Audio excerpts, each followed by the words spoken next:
여러분 안녕하십니까? 사도신경 강의 40번째 시간입니다. 지난번 강의부터 우리가 드디어 성령에 대해서 들어가기 시작했습니다. 여러분 혹시 보셨는지 모르겠는데 넷플릭스 드라마 지옥 보셨습니까? 지옥에 보면은 갑자기 어느 날 그 얼굴만 나타나는 그런 기이한 귀신이라고 해야 될까요? 뭐라 해야 될까요? 어떤 형체가 나타나서 사람의 이름을 부르고 너는 몇 날 며칠 죽는다 이렇게 고지하는 그런 장면이 나오고, 실제로 그 날짜가 되면 지옥의 사자들 3명이 나타나서 그 사람을 실제로 무자비한 폭행을 한 다음에 강력한 빛으로 죽음에 이르게 하는 그런 장면들이 나옵니다. 이런 기이한 현상을 어떻게 이해할 것인가를 두고 그 넷플릭스 드라마에 나오는 장진수 회장 이라는 사람이 이것은 인간들로 하여금 좀 더 정의롭게 살라고 하는 하나님의 뜻이다라고 해석을 합니다. 이런 거대한 그런 전제하에서 그 지옥이라고 하는 드라마가 진행되는데요. 제가 지난번 강의에서 말씀드렸듯이 인간은 살다 보면 인간의 합리적 사유로는 이해할 수 없는 때로는 기적 같고 또 초자연적이고 신비한 그런 현상들을 맞닥뜨리게 됩니다. 그럴 때 그 넷플릭스 드라마 지옥처럼 그 모든 현상을 하나님의 뜻이 아닌가, 또 하나님의 뜻으로 이해해보고자 하는 그런 시도들이 있습니다. 그리고 실제로 많은 그리스도인들도 그런 것들을 성령이라고 잘못 이해해온 역사가 있습니다. 인간의 그 알미라고 하는 거요, 우리의 지식이라고 하는 것은 한계가 있습니다. 안다고 하는 것의 끝은 내가 무엇을 모르는지를 아는 것입니다. 그러나 실제로 모름의 영역으로 들어가면 무엇을 모르는지도 모르고 실제로 모름의 크기가 얼마나 되는지도 도저히 헤아릴 수 없는 그런 벽에 부딪힙니다. 그러니까 우리들의 삶이라는 것이 우리들의 알무로 전부 다 붙잡히거나 전부 파악할 수 없다는 것이죠. 그래서 인간은 언제나 모름에 휩싸여 살 수밖에 없고 생각지 못한 일, 예기치 못한 일들을 겪게 됩니다. 그럴 때 그런 모든 현상들을 다 성령으로 이해한다는 것은 그건 그리스도교 신앙에서 볼 때는 잘못된 것이다. 그런 일들은 어떤 면에서는 자연과학이 더 발달하면 해결될 문제들도 있고요. 자연과학이 아무리 발달해도 여전히 모름의 영역으로 남아있는 것들도 있습니다. 어쨌든 문제는 우리는 살아가면서 그런 일들을 겪는다는 것입니다. 오늘날 우리에게 벌어지는 그런 신기한 모든 경험들을 성령이 아니다라고 하면 도대체 그리스도교가 말하는 성령은 무엇인가 다시 한번 오늘 얘기를 해보겠습니다. 제가 지난번 강의에서 단도직입적으로 성령이 뭐냐라고 물으면 한마디로 그것은 하나님 자신이다 이렇게 얘기해야 된다라고 말씀드렸습니다. 그런데 하나님은 인간의 사유 능력 안에 잡힐 수가 없고 하나님이라고 하는 존재는 피조물과는 전적으로 질적으로 다른 존재라고 우리 그리스도교는 신앙 고백해왔습니다. 따라서 하나님을 있는 그대로 만날 수 없습니다. 이것이 고대 그리스 철학과 만나면서 신학 초반부에 하나님은 완전하시고 인간은 불완전하다라는 그런 말로 표현됐습니다. 그러니까 완전한 분을 불완전한 인간이 온전하게 만날 수는 없는 것입니다. 이제 이렇게 되면 무슨 문제가 발생하냐 하면 하나님, 즉 창조주신 하나님과 피조물인 인간 사이에 도저히 뛰어넘을 수 없는 벽이 생기는 것입니다.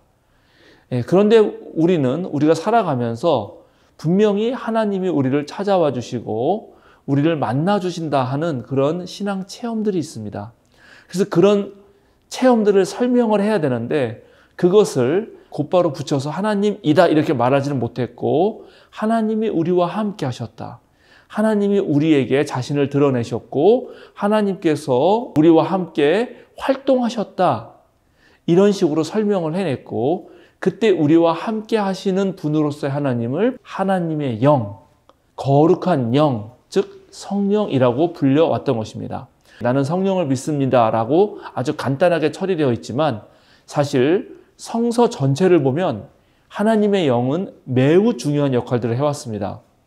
하나님이 천지를 창조하실 때 벌써 창세기 1장에서 하나님의 영이 수면 위에, 물 위에 운행하고 계셨다라고 그렇게 표현하고 있습니다.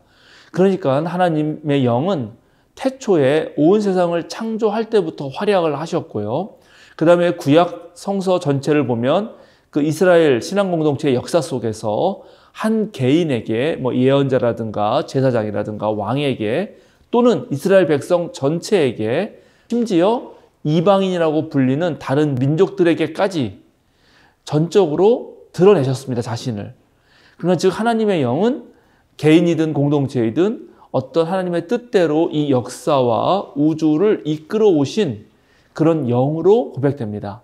신약에 넘어오게 되면요. 당연히 하나님의 영은 예수님에게 내리셨고 또 예수님이 이제 공생애, 즉 하나님 나라를 펼쳐나가는 하나님 나라 운동을 하는 공생애를 하는 동안 끊임없이 옆에서 예수님을 도와서 예수님의 모든 사역을 하게 하셨죠. 그리고 또 이제 앞으로 배우겠지만 하나님의 영은 이제 교회를 새롭게 탄생시키는 데도 작용합니다. 그러니까 비록 하나님의 존재 자체는 우리와 질적으로 다른 분이지만 그러나 하나님의 활동은 언제나 하나님 만드신 모든 피조물의 이 세계 속에서 우리와 함께 활동했다라고 볼 수 있습니다. 조금 더 철학적으로 말하자면 하나님이 완전이고 우리는 불완전이라고 표현해서 하나님을 설명했다면 하나님의 영은 우리를 넘어서 계시는 그런 초월이지만 그러나 우리를 넘어서만 있는 게 아니라 언제나 우리와 함께하는 어떤 면에서 유한한 우리들 안에 내재해 있는 초월 경험이라고 말할 수 있겠습니다. 그것이 바로 성령의 역할입니다. 그래서 이제 사도신경이나 니케아 신경에서는 간단하게 서술된 성령이 381년 콘스탄티노플 신경에는 조금 더 확대돼서 나타납니다. 제가 그 부분을 여러분에게 한번 읽어드리도록 하겠습니다. 주님이시며 생명을 주시는 성령을 믿나니 성령은 성부와 성자로부터 나오시며 성부와 성자로 더불어 같은 경배와 영광을 받으시며 예언자들을 통하여 말씀하셨나이다. 이렇게 고백됩니다. 자, 이 신앙 고백이 성령의 범위, 우리가 성령을 이해할 때 상당한 도움을 주고 있는데요. 말씀드린 대로 여기 성령 또한 주님이라고 표현되어 있고 성부와 성자로부터 나온다고 말씀드렸고 성부와 성자와 더불어 같은 경배와 영광을 받으신다 하는 말들을 통해서 우리는 바로 성령의 활동이 삼위일체적으로 이해된다는 것을 다시 한번 확인하게 됩니다. 그리고 바로 삼위일체적으로 이해되기 때문에 하나님과 예수님이 우리의 주님이시듯 성령 또한 우리의 주님이시라고 이해할 수 있습니다. 그런데 이 콘스탄티노플 신경에서 성령의 특징으로 가장 먼저 등장하고 있는 것은 바로 생명을 주신다 하는 말입니다. 자, 그러면 성령이냐 악령이냐 거룩한 영이냐 더러운 영이냐를 판별할 때 가장 중요한 가치가 무엇인가? 니케아 콘스탄티노플 신경에 따르면 바로 그것은 살리는 영인가 죽이는 영인가 하는 것으로 분별할 수 있습니다. 우리 안에서 벌어지는 모든 기적적인 일들이 정말 사람을 살리는 것인지 모든 생명체들의 생기를 북돋는 것인지를 살펴본다면 이것이 하나님으로부터 온 것인지 아니면 악한 영으로부터 온 것인지를 우리는 구분할 수 있다는 것입니다. 그래서 이 세상에 우리가 삶을 살아가다 보면 우리가 다양한 활동을 할 수 있고 또 다양한 그런 즐거움을 누릴 수 있고 또 뭐랄까요, 먹고 사는 거 그런 데 큰 행복을 누릴 수가 있는데 그런 모든 것들이 나한테 다 좋은 것인가? 우리 모든 생명체들에게 실제로 생명을 북돋아 주는 것인가 생각해 보면 꼭 그렇지만은 않다는 것을 알게 됩니다. 그래서 우리가 성령의 가장 중요한 기준점은 첫 번째는 생명이라고 하는 것입니다.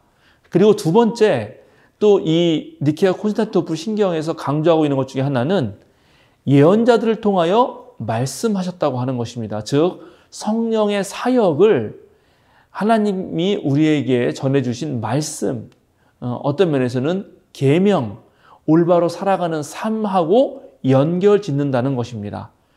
당연히 생명을 살리는 일이 좋은 일이듯이 생명을 살리려면 그릇된 길로 가지 않고 올바른 길, 즉 선한 길을 택해야 되는 것이죠. 즉 성령의 활동이 비상식적이거나 비윤리적인 것이 될 수는 없다는 것을 오늘 콘스탄티노플 신경은 말하고 있습니다. 이런 부분 또한 우리가 깊이 생각해 봐야 됩니다.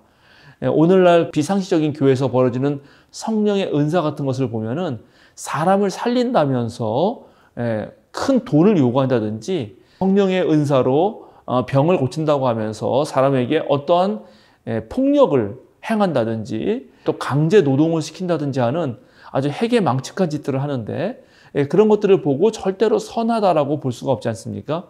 하나님의 말씀이 그런 방식으로 작동할 리가 없지 않습니까? 따라서 오늘 성령을 믿는다고 할 때 지난번에 말씀드렸듯이 성령은 교회 공동체와 관련해서 삼위일체와 관련해서 이해할 뿐만 아니라 성령의 가장 기준이 되는 두 가지가 있다면 오늘 콘스탄티노플 신경에 따라서 생명을 살리는 생명을 주시는 영이고 그 다음에 예언자들을 통해서 하나님의 말씀, 진리의 말씀, 올바른 길을 보여주는 그 말씀으로 우리가 구분할 수 있다라는 말씀을 드립니다.